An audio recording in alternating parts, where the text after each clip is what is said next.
listen to this, ang ningnaog, aning nga moment, ang dool, aning nga moment, it was Jesus who is known to their place as Panday Mason, carpenter, yet full of wisdom, full of the Spirit of God, full of miracles. No? That's the reason why ang mga tao naningkamot og paligid kaniya kaya naman tanan nga maduol niya mamilagruhan. Kinsay gustong mamilagruhan doon? Ang bangutan, kinsay gustong madikit kay Lord Ron? Ang mabalingan, ay di lang ko pastor kay basig naputol akong sungay. Di na putol ni Lord kay basig manalingsing. No, dapat laruton. Okay? When Jesus saw, kaya nga naman, samtang gustong makadungog ang mga katauhan sa iyang pagtulunan, kaya nga naman, they were always amazed when Jesus talked. Kinsay na ikaila na rin nga kanagong, pag siya'y mo istorya, ganahan kay ka maminaw. No? Pag kaning mo istorya, ganahan kay ka, di sa akong barog, sa kaihiyon kay ko kay, sayang manggod, inig istorya niya, naagyo kay makutlo ba? And because of that, wala na itabo sa mga katauhan, they get closer to Him to hear the teachings of God. Tungkol kay tanang teachings ni Jesus, pag-abot sa mga tao, it was so powerful. No, di naman pareha sa mga iskriba nga, ang pulong sa Ginoo mga kaigsuunan nag-ayon. No? Katugo na ba? And Jesus saw two boats at the shore of the lake. Na ay nakitaan sa Jesus nga duha ka bangka sa kilid sa lake. Sa shore, ang kabaluan ng shore, half dagat, half tubig. No? Half dagat, half tubig. No? Half dagat, half baybay. No? Nasa nakita, baybay. Okay? Nasa nakita ang duha ka bangka na naa sa edge, water's edge. No? And ano siya? Isa yun lang maning isaw. So bro, pwede ko kahuwam. And when Jesus began to step in, ang gingon na, Jesus got into the boat that belonged to Simon. He asked Simon to push off a little from the shore. Even si Jesus nagpalalom gamay. And after that, pag humana na, when Jesus finished speaking, He said to Simon, take the boat into the deep water. If all of you will put your nets into the water, you will catch some fish. Nga mo yung nag-gets. Duha ka bangka, nagparking daplin sa baybay, gisakyan ni Jesus, paghuman, gingnan niya palalon, makakuha ng isda. And after that, the result is, next slide. Simon Peter answered, nagtrabaho min taman, pero wag gid mi nakuha. Pero ikaw may ningingon, hala, sige. The fishermen put their nets into the water. Then, the nets were filled with so many fish that they began to break. Now, kinsay mo to diri ron? Kinsay mo to diri ron? Pag si Lord mo sakay sa imong bangka, naagi bilagro nga mabutwa. No? Pag si Lord mo sakay sa imong kinabuhi, naagi milagrong mahitabo, naay butang nga matarong, naay butang nga maplastar, naay butang nga mahiluna. No? You were so struggling with your job. No, kaya nga, sakto magkurakot. No, grabe mong corruption. Ang imong himuon, pirmahan na lang nimo. Pirmahin lang, gulakot para humana. Hindi ko, hindi man ako ayaw. No, ang i-release, 3,000. Ang imong i-declare, 1,000. Dito, 2,000. Ganun siya. But you still, the moment si Lord ning sakay sa imong bangka, ning sakay sa imong kinabuhi, no trouble kay imong life, gubot kay imong kinabuhi, gubot kay inyong balay, gubot kay inyong pamilya. But when God enter into that house, peace takes over. Kinsay gusto ana? No? Nga sa una ko ang inyong balay, di mahimutang kung way singgitanay, pasadihang mosulod si Lord sa inyong balay. Okay, ngunang tanong, sa aming balayan ni, murag mingaw pa man sa namatyan. Kaya naman, peace takes over. Hello? No, kanadong sa una, di mabuhi kung way singgitanay ang balay. Kinsay nakagiya na? No? Pero sa dihang gisudlan ni Lord ang panimalay, ang kinabuhi na usab. Kinsay gusto na? To? Ingna si Lord karong Lord, enter sa akong boat. Ingna imong katapad, pasudla si Lord sa imong boat. No? Kaya sagad mangod sa dili kay hilingan na mga nag-boat. No? But the moment Jesus entered, and after anak kabalumon sa nitabo, si Pedro ning dagan. Jesus, hawa dire kay dili ko takos nimo.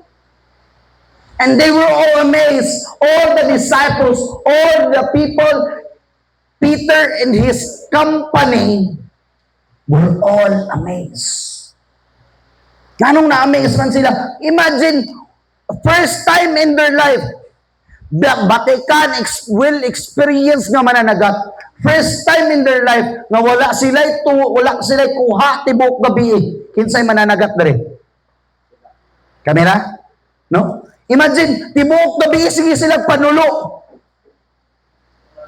Wag yoy natiti bisan usa. Gihimo na nila tanan namukot ng laya, namingwit, na masul, gihimo na nila tanan. Wag yoy ni nakuha.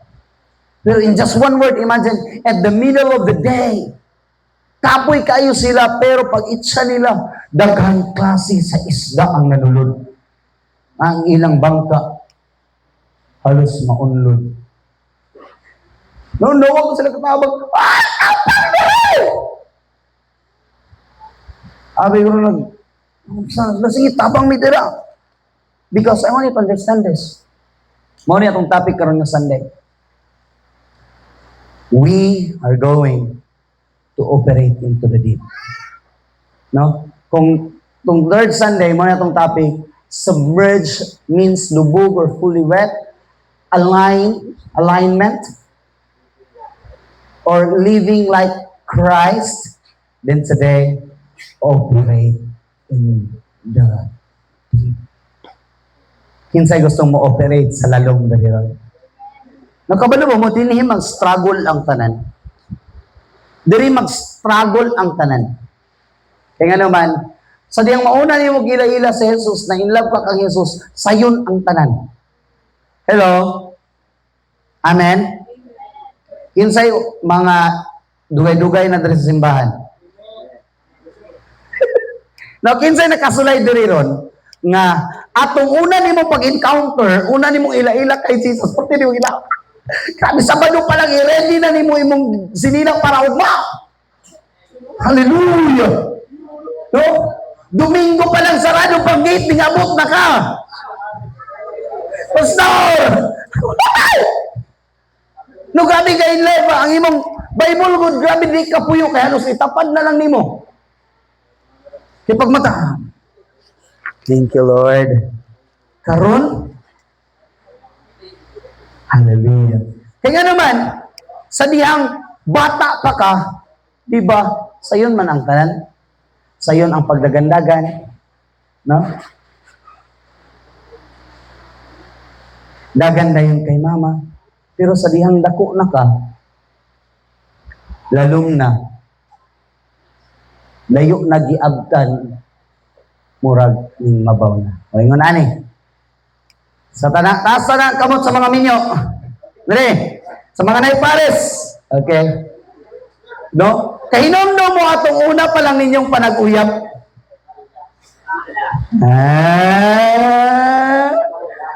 Di ba halos di kamong buwag? Pero tingnan, di kita halos di yun buyang kamot.